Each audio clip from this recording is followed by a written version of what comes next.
You are now joining Children of the Watch. That's right. It's the #1 podcast in the galaxy for all things Star Wars television. I am your host, Alex Maxwell, and joining me for this final voicemail hotline for the Book of Boba Fett is Mac Lacey. Yeah, it's been a long road. We're finally here. We have seen the season finale at least. Series finale, maybe, never know. We'll see. But we have finally come through on the other side. We can look at the story in its entirety. I'm excited to talk about it. Me too. And, just there's some great voicemails we're going to hear on this episode. And if you enjoy this episode, we actually just go right into the recording of the bonus voicemail hotline episode for our patrons. And so if you want to join our Patreon, you can, going to patreon.com/TheMandalorianWatch. And for $2 a month, you can gain access to all the bonus content. That includes our bonus voicemail hotline episodes, as well as our commentaries on seasons 1 and 2 of The Mandalorian. We've got to do a commentary on the Ewok movies.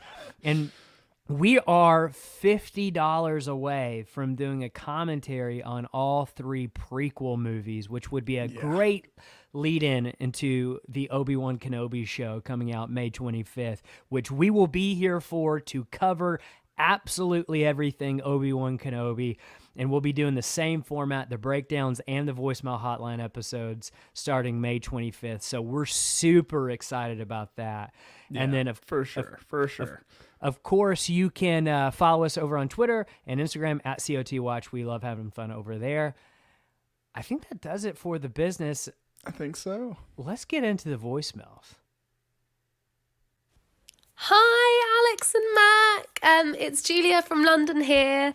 I just wanted to tell you guys how much I absolutely love the podcast. It has honestly been the best companion to watching Boba Fett and The Mandalorian and all of Star Wars television to come, I'm sure. So thank you guys so much.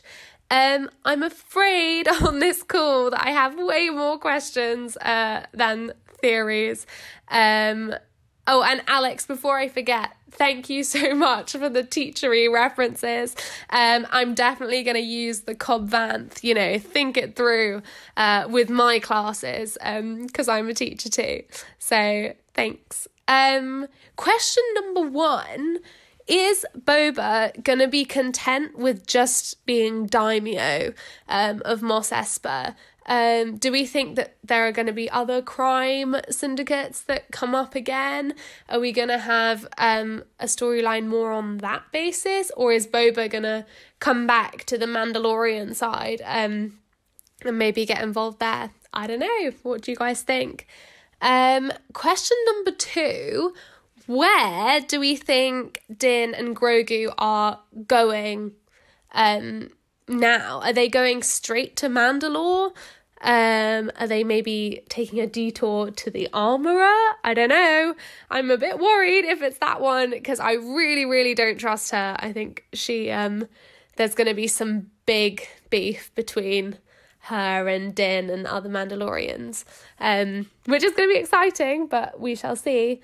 And the third question, it's a bit of a joke, but if Grogu is a foundling and he goes to Mandalore and meets all these other Mandalorians, will he get a cute helmet? Is he going to have like little ear holes? I mean, that would be really cute. Anyway, thank you guys again so much for the podcast. It's absolutely amazing. Oh, the Boba Fett lyrics to the theme song had me and my boyfriend absolutely cracking up. So yeah, they were amazing, but also absolutely crazy. Only Star Wars, right? Anyway, thank you again and keep the watch. Awesome. Thank you so much for your voicemail. Let's hit the first question first and just go in order. So in terms of, is Boba Fett going to be okay with just being Daimyo of Tatooine? I think if they do decide to do a season 2 of the Book of Boba Fett, that's exactly where the story goes, of him fighting the other crime syndicates, right? Yeah, I do think the character's arc is going to be largely determined by like if they do a season 2 of the Book of Boba Fett, or if we're only going to be keeping up with him in the future when he pops into the other Mandoverse shows, you know. So I think if he gets another season, you know, of this show, we're definitely going to be expanding the scale, expanding the scope a little bit. I think we'll definitely start to see maybe what we originally thought we were going to get in the first place, which is more of like the crime syndicates showing up and Crimson Dawn maybe popping back up, that kind of stuff. I think we'll go there. But I think if he's just going to be kind of popping in and out of the other shows, you know, I think he'll probably kind of stay where he is. I don't know that they would have, or we just get an off-screen jump to where he's suddenly doing something else, you know, and we don't actually watch that story. Yeah, I would love if we are getting a season 2 for them to go back to Coruscant at some point. Yes. Because I just miss seeing that planet. I feel like that is actually the crime central of the galaxy. Like if 100%. crime is happening, it's emanating from that region. And I would love to see Boba Fett maybe move in on Coruscant in terms of taking over the crime syndicates and stuff. That would be really cool in my opinion. Yeah, absolutely. The second question, where is Din and Grogu going at the end of the episode? What's next for them? Mac, what do you think? I definitely think the next goal is, you know, redemption in the eyes of Children of the Watch for Din. I think that's what he's going to be after. He's been kind of exiled, separated from the family he's always known. You know, I think he's gonna want to, you know, redeem himself by visiting the mines. So I think we're going to Mandalore eventually. I think we might make a couple stops first. I'm thinking maybe Navarro to see if, you know, anybody wants to help out. Yeah. He might be like, Din might be gathering some friends to help him out with that excursion, you know. I think you are exactly right, and I think instead of going to the armorer, he's going to go to Bo-Katan as well. Yes, I think that's, but that might be his last stop before he ends up going back to Mandalore, is Bo-Katan, because I think he probably realizes I can get more accomplished with her right now than I could the armor, because the armor was pretty firm about, hey, listen, you can't be a part of us right now until you get there and you accomplish this. Right. So I think you have been spot on the speculation about what the armor is actually trying to do with Din, and I think it's actually to set him on a quest that maybe something in the mines or the entrance to the mines is only accessible through the Darksaber, or something along those lines. I don't know, but I do feel like there is something that she actually wants Din to do. And she might end up actually being there when it's all said and done to see it accomplished. Yeah, that's kind of what I think. I do think he'll have to talk to Bo-Katan just from a story perspective, right? You got to get those. We got to start diving into those conflicts because, like, you know, I'm sure Bo-Katan still kind of has her eyes on the saber a little bit, you know. Yeah. So I don't know. It'll be interesting to see how it shapes up. Mando season 3 cannot get here soon enough. It's interesting because, you know, they're filming season 3 right now. They've been filming it for a little bit, and Carl Weathers had said, you know, like season 3 is going to be amazing. He's a good hype man for the show. And he's just a good ambassador type, right? He is. Just because he has an infectious enthusiasm. Yeah. So when he's part of something, when he's into something, that enthusiasm definitely rubs off. He would be great on the podcast. I would love to have him as a guest on the podcast. 100%. If anybody's like Carl Weathers' third cousin or something and has an in, you know, if you can hook that up for us, let us know. That would be amazing. So yeah, I don't know. I'm super excited. I'm throwing it out there. This is just speculation based on my head of like where I think this is going. I think we will see Sabine, a Rebels character, in season 3 of The Mandalorian, because they've already cast her for Ahsoka. Yeah. And I wanted to bring that up too, because we expect Sabine to be in the Ahsoka show. You know, she's been cast for that show, and we know from the end of Rebels that those two characters are together, Ahsoka and Sabine. So I wouldn't be surprised either if Ahsoka shows up in The Mandalorian season 3 like she did the Book of Boba Fett. You know, like we weren't expecting her at all in this show. But really cool, quick note to kind of go with our Minds of Mandalore / Minds of Moria speculation. The Ahsoka production title is called Stormcrow. And if you're unfamiliar, Stormcrow is another name for Gandalf. So there's another Lord of the Rings connection there, as like Ahsoka is kind of like Gandalf for this crew of the Mandoverse. Yeah. No, I'm so excited to see what Ahsoka brings. I wonder what the premise of the show is going to be, you know? Like, is it going to be her and Sabine going into the unknown regions to find Ezra? Is it going to be something completely unrelated, something completely Mortis, new? World between world stuff? Anything like that is on the table when we're talking about Ahsoka. So, I mean, that's just a really exciting prospect. And again, if you have not watched Star Wars Rebels, you have to watch it before Ahsoka, in my opinion, because it's going to inform a lot, but also it's good Star Wars. Like, good Star Wars. It doesn't matter the medium. So check that out for sure. And then the last question is, will Grogu eventually get a helmet? I think yes. Yeah, he's gotta have a little T visor going on. I think it's going to be an open T like Tar Vizsla.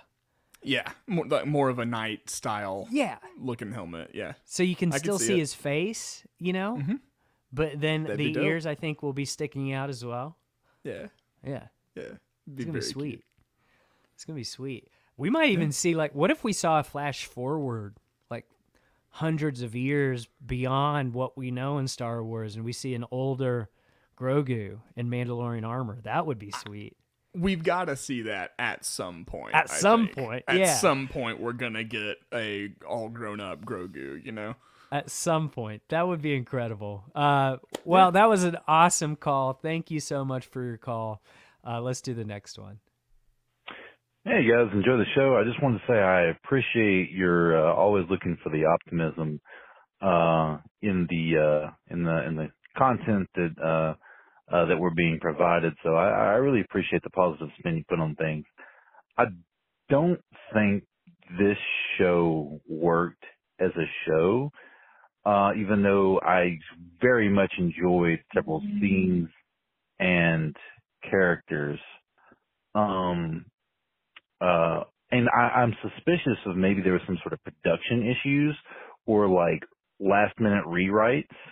Because I feel like they had more of a deadline because they had to get this in before season 3 of The Mandalorian. So I'm wondering if some of the things that we don't like are because of those hasty rewrites or production issues. Like Boba Fett not having any lines in that second to last episode. Do you think that he was like put there in post?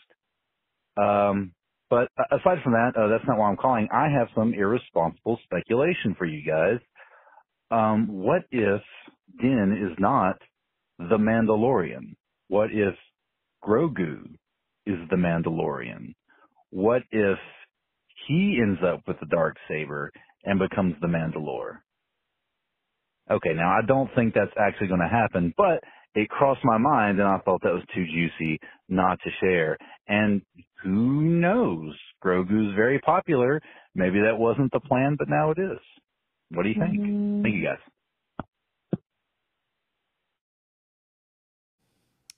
So I actually think what you said at the end informs what you were talking about at the beginning. In the sense of why it felt so disjointed sometimes is because I think they did course correct after season 2 of The Mandalorian, and they realized, you know what? Let's put Grogu. Let's make Grogu the center of the shows going forward. Like, everyone loves Grogu. We can't get enough of him. Why would we separate our star from the rest of the shows? Yeah, and I think like they were looking at season 3 and realized what brings everybody to the Mandalorian is that relationship between Din and Grogu. So like having them apart, I think they were just worried about it being as compelling, you know? Now, I would have really enjoyed, you know, because I thought chapter 5 of the Book of Boba Fett was the best. And it had Din struggling with being without Grogu. Right. You could have had a parallel storyline where it's like they're both struggling, and we get to see Luke a lot and him training, and then like Din trying to figure out his direction, and then actually had that reunion happen in The Mandalorian. Yeah. But obviously they've got other big plans for season 3 of The Mandalorian if they need Grogu with Mando right now. Yeah, I think they just they have too much coming down the pipe. They had to make some, midstream course corrections. And that did, I think, leave this show being kind of disjointed and everything like that. But I hope that like long term we're gonna see the big picture of why it happened this way, and it'll make sense, and we'll be like, okay, we get why that needed to happen there. Right. And he's not the only one that's been speculating that the show The Mandalorian might not be about Din, it's about Grogu, who is actually the Mandalorian, the Mandalore. Maybe he will get the Darksaber. It looks comical in my head, Grogu with a Darksaber, because he's a baby. But imagine Yoda with the Darksaber. And yeah. I mean, it is like the Darksaber is a smaller sword a little bit. Yeah, it is. So it'd just be like a really big broadsword type thing on a person of Yoda's side. He's going to look like a Final Fantasy character. Yep. Got to throw a bunch of just random belts and buckles all over his costume. We'll be all set. Sweet. Maybe he could like have some really cool like spiky hair too. Spiky hair. Yeah. You gotta. Oh man, Grogu's looking sweet. Man, if they still made Kingdom Hearts games, they'd put Grogu and Din in Kingdom Hearts 4, right? Like that would be. I think they're making Are more.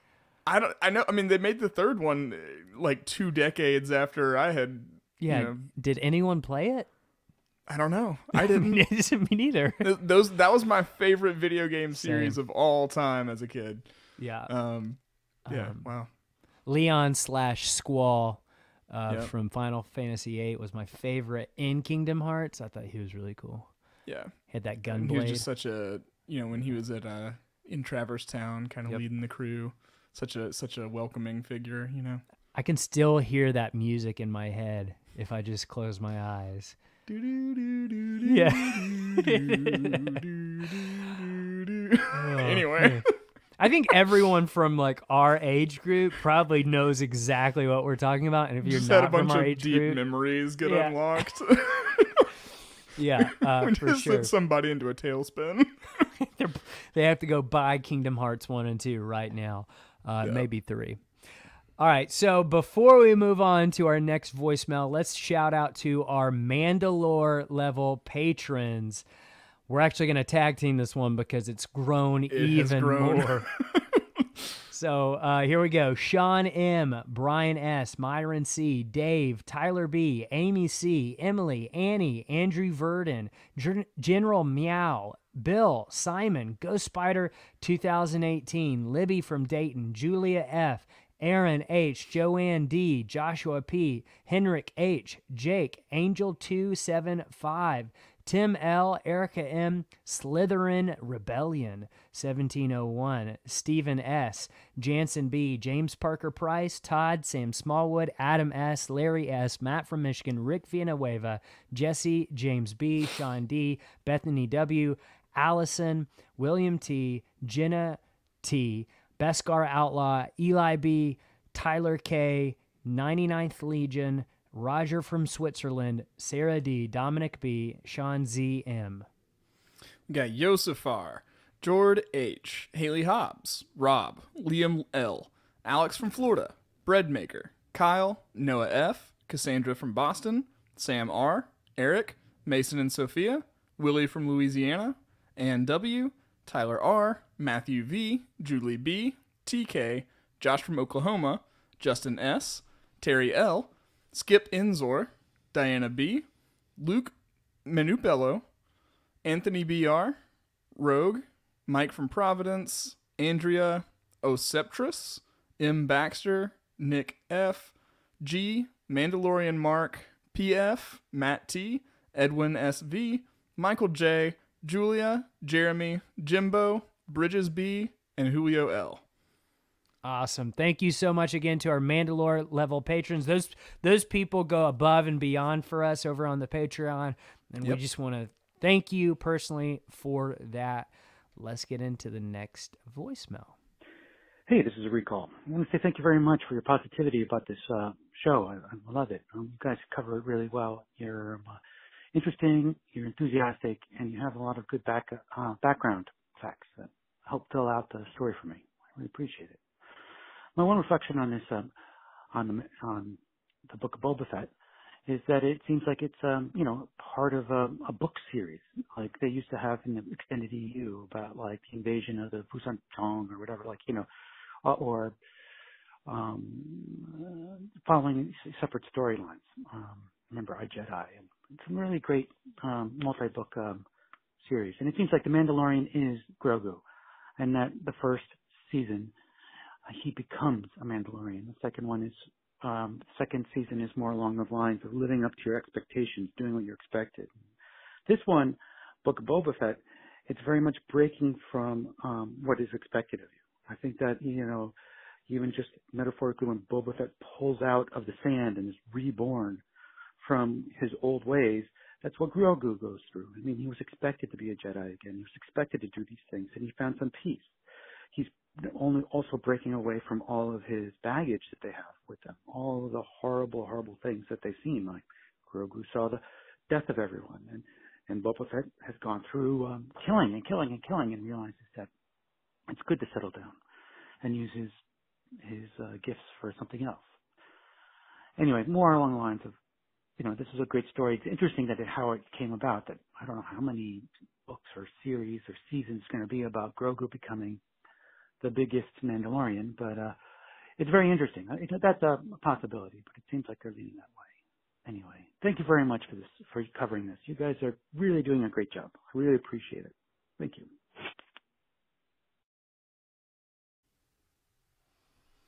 Cool. Thank you so much for your call. So again, more people on the Grogu is a Mandalorian, the Mandalore train. And then the whole title of the Book of Boba Fett, kind of relating it to what the book series we used to get in the EU, especially the New Jedi Order series. He was referring to the Yuuzhan Vong, which I'm telling you, Lucasfilm, anybody at Lucasfilm listening to this podcast, go that direction, because I love them. Alex loves the Vong. But also he mentioned I, Jedi, which is a great book that actually takes place. It's like it focuses on Corran Horn during the Jedi Academy trilogy, and you see it through his eyes. And so, I could see this is think of this as a larger narrative, that each story that we're getting, whether it be the Book of Boba Fett, Ahsoka, if we end up getting a Rangers of the New Republic, the Mandalorian, it's all about Grogu in the end anyway. Right. So I think that's spot on. Yeah. And I think that's, we're kind of in untreaded waters. Is that a thing that's a saying? Because we're applying the whole Marvel concept of a shared universe and like that to Star Wars. And I think we're seeing that there are great things with that, and then there are things that prove challenging with that, right? Yeah. I think right now we have the most engaging overall Star Wars narrative we've had since probably the prequels coming out. Yeah. I would agree. Just as far as the through line, having, mass buy-in and everything like that. Seems like there's a plan. Right.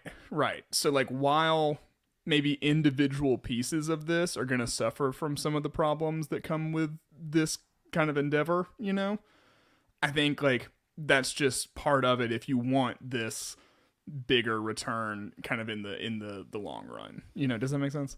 That makes perfect sense. But part of me too is man, I wonder if they wish they had gotten Obi-Wan and Andor out before all of this, because it's I don't expect those shows to tie into the Mandoverse. Now they could, but I doubt it. I also doubt it, just because they do already have like they're characters from movies already that have pretty distinct areas of the timeline, and right. you know, I don't see much coming in. There could be some lore building we do that Sure. informs things in the Mandoverse. You know, I could definitely see that happening. But yeah, I don't know if I want them to. You know, like, I think those are telling very specific stories, especially Obi-Wan. Andor maybe has a little more freedom because it's covering, I don't know, a different subject. Like, right. I don't know if I want Vader necessarily having anything to do with Grogu right now. You know what I'm saying? Like, Yeah. I don't know. Yeah, I guess what I was saying is like they could bring about some new Force thing, like some new concept with the Force in Obi-Wan that then, you know, we see like that relates to Grogu somehow later or something like that. Okay. You know, Yeah. That's all I meant. That would be good. the only kind of tie-in I would ever, you know, see. And we could be totally wrong, and Grogu be in both of those shows too. We'll see. I mean, you never know. You never know. Cassian's whole mission could be to like transport this child around you. It really could be. We don't know. Like, I mean, Obi-Wan takes place 10 years after Revenge of the Sith, right? Mm-hmm. I think Andor takes place at the exact same time as Rebels, which starts about 5 years before A New Hope. So, yeah. I mean, it could. We'll see. But I'm excited. I want either them way to about keep those a little more siloed, though, just because I think they're bigger stories that they need to focus on, you know? I also feel like and this is something I meant to say on the last voicemail, these shows have different showrunners than Jon Favreau. And I think that probably will speak to, like, they're going to have a very different specific feel than everything that we've gotten before in Star Wars television, which is why I'm really excited about these 2 upcoming shows, is because, okay, now we've seen Star Wars TV can work, but let's see someone else do it. And I'm really excited about that. All right, let's do the next voicemail. Hi, Mac and Alex. It's Tori. Long-time listener, first-time caller, yada, yada, yada. I like Mac's idea about having the Luke and Grogu episodes be its own special. I thought it would be cool if maybe they had those Luke and Grogu scenes at the beginning of Mando Season 3, and then we didn't get those scenes yet.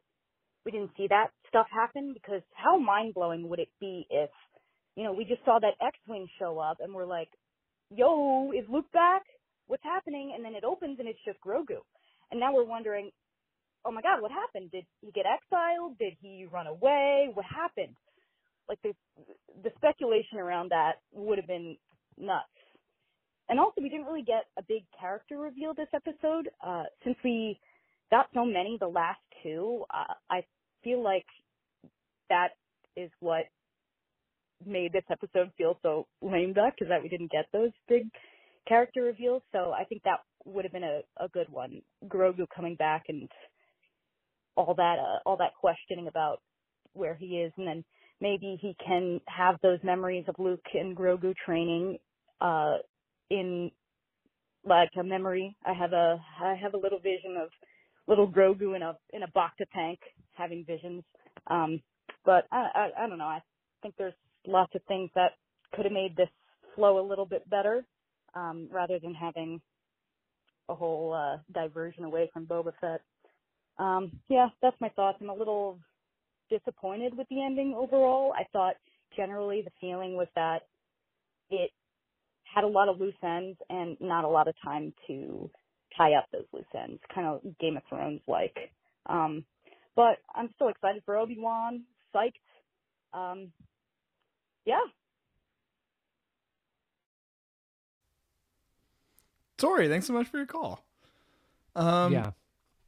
Yeah. So, and there's many different places we could begin with it, but Yeah. I'll start with this. Like, this is really the first time in history that shows are coming out on this specific like format, right? So the last decade or so, streaming services have not existed before that. I would like them to start taking advantage of the specific platform they have. They're like, so far Disney Plus has just been treating the shows like television shows, right? So you have traditional season formats. Sure. We're even, releasing weekly. They can do different things. If they want to make one episode of something and just have the one episode of something, they can do that, you know? They could just put little installments here and there wherever they want. And I get that like promotion and stuff gets harder that way, but I want to see us kind of lean into and adapt to those kind of challenges, to hopefully like iron out some of the storytelling wrinkles we're having now. Yeah, and part of me, like, if we're going to give them the benefit of the doubt on the narrative structure of the Book of Boba Fett, maybe that's what they're trying to do, in the sense of, this is not a traditional TV show anymore. Like, you know what I mean? Like, they're trying to break that mold of what a traditional television show looks like. And maybe this is like something new that they're trying. So maybe that is partly what they're doing, but I absolutely hear you on the sense of, like, they could do one episode of The Mandalorian in between the Book of Boba Fett and Obi-Wan Kenobi if they wanted to. Right. Why not? Make it an event. Make it like almost like, because then it would feel like a little movie. Like you're getting these little movies throughout the year that are leading to, oh, here comes season 3 of The Mandalorian. That would be really, really cool. That's something that I wish that they would even do with animated stuff. Like, they almost, so they, you know how like Rebels did like the double feature season openers, Yeah. Just something like that. You do a little double length episode, like you said, basically puts it out like a movie, and you can do that to kind of lead into the season proper. Yep. Yeah.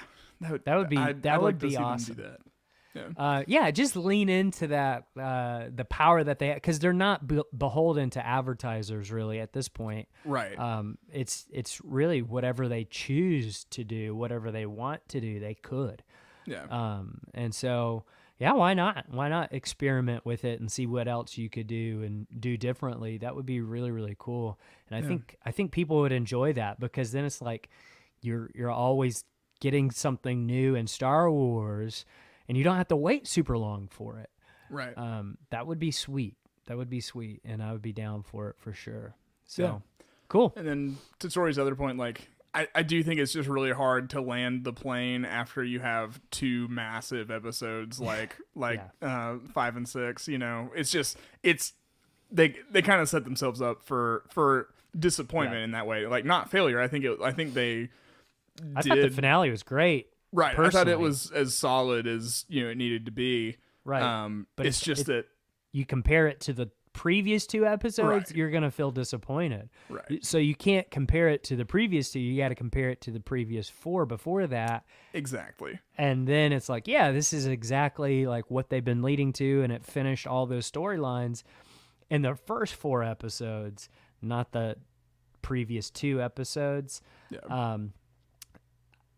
I enjoyed it, and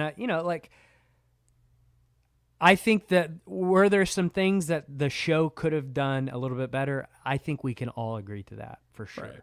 Right. But at the end of the day, I enjoyed it, and I know a lot of people who didn't, and that's okay, because she even mentioned that at the end of her call. Obi-Wan Kenobi's coming out soon. Right. And then after that, Andor's coming out. And then after that, season 3 of The Mandalorian. I mean, so it's like we live in a really good time of Star Wars, and it's okay if you don't like it, and it's okay like to realize like maybe that wasn't for me. You know what I mean? And so I don't know. Yeah. Yeah, I think that's pretty much all there is to say about that. Cool. You said that like Forrest Gump. All right. Next one. Hey, Alex and Max. This is Landon from Richmond, Virginia. I am 12 years old, and I just wanted you all to know that kids listen to your podcast too. And I've been listening since the Mandalorian watch, and I just want to thank you all for what you've done. And also just wanted to say this past episode of Book of Boba Fett was my favorite Star Wars that's ever came out. And I just feel like it's on par with Empire Strikes Back. And I also want to talk about how Thrawn could play into this all. And if we're going to see Ahsoka again. So, like, I really don't think Ahsoka's going to appear again. I do think that Luke and Grogu are going to be big players come further on in the Star Wars universe now, and they're just going to be like faces. With Thrawn, obviously, when we saw him at the end of Star Wars Rebels with the Purrgil taking him off, just like, where do you think Ezra and him went? I've just been really curious about that. I would love to know your thoughts, and thanks. Have a good show, and you guys are just great, and yeah. Bye. Thanks, Landon. Awesome Yeah, for call, sure. dude. And I just want to say, like, first of all, that's why we make this like everyone can listen to this show, just like everyone can watch Star Wars, is because Right. we want every voice included that we can. And Landon, you just gave us a great example of that because you've got some great insight. And it's something that actually I wanted to talk about because, I mean, coming out of that last conversation, you know, some people, this show might not have been like your favorite. But for like Landon, this is one of the best Star Wars things he's ever seen, and that's incredible. And like his point of view is just as valid, and I love that because it's something that like I've noticed that with my students. I'm a teacher as well, so like my students have absolutely connected with the Mandalorian and the Book of Boba Fett. They did not. Like when the trilogy, the sequel trilogy movies were coming out, nothing. Like I tried to have conversations with them about Star Wars, and it just wasn't connecting with them for whatever reason. But I can tell you with a very happy report that the Mandalorian and the Book of Boba Fett have connected with a younger generation in a way that I don't feel like the sequel trilogy maybe did as well. Just based on my observations, and I think that's really, really awesome. Yeah, I'm so pumped to hear that the finale was that top tier for you. Like that's, I mean, I like when people like Star Wars. It's great. Me too. Yeah. So I love that. I love that. Like, just because like. Even if there's something in Star Wars you don't like, I think we can all celebrate the fact that there's something for everyone in Star Wars. You know, just because one thing isn't like there's something for every single person in the Star Wars universe. I think. Right. And then in terms of Ahsoka maybe showing up, of course she'll show up in her own show. I mean, maybe. We'll see. We have been surprised before. Right. But in terms of the Mandalorian, maybe not. I mean, we just don't know. But he did ask a really important question that I think will be important to the Mandalorian verse, this Mando verse that we're building. Where did Thrawn and Ezra go at the end of Star Wars Rebels, and what were they doing the whole time? I think that's a really important question because I think it will frame Thrawn's mind as he's back, as he comes back. 100%. It's one of the biggest questions in Star Wars right now, period. Because I mean, everything is evident that Thrawn is going to be a major antagonist for the Mandoverse. You know, he's kind of being billed as Thanos, you know. Yeah. And basically at the end of Star Wars Rebels, he and Ezra, just for anyone who hasn't seen Rebels, and this should convince you to go watch too, because but they get basically hyperspaced into the unknown regions by some Purrgil, which are like space big hyperspace whales. Yeah. Yeah. But basically what that means is they are outside of the known reaches of the galaxy, and we know nothing about it. Which is exciting because like I definitely agree with you. Like, depending on what they've been up to, that's going to inform what Thrawn's motivations are as he returns to the galaxy. It would also motivate maybe what allies he's bringing with him, Right. for his cause. Which, like, so Thrawn is a Chiss, and they have an entire kind of society called the Chiss Ascendancy out in the unknown regions. Obviously, they're not unknown to them, but so like, I wonder if we're gonna get a Chiss Ascendancy invasion into the galaxy. Ooh. I wonder. Ooh, okay, so I could totally see a situation where Ezra and Thrawn ended up in the unknown regions and they had to rely on each other to survive.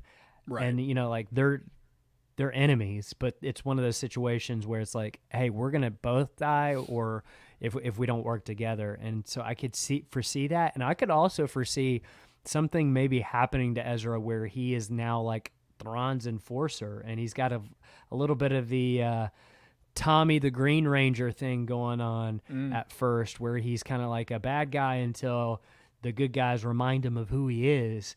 Right. I could totally see a situation like that happen, and I can't wait to see Ezra in live action. We're all assuming he's going to show up in live action eventually. Yeah. But we don't know for sure. So that's going to be very important to The Mandalorian, the Book of Boba Fett, like all that's going to matter down the pike. So great phone call, and I'm really happy that like he enjoyed the finale so much, because I keep thinking back to the Rancor battle over and over again. That was just so awesome. It was very fun. That whole sequence.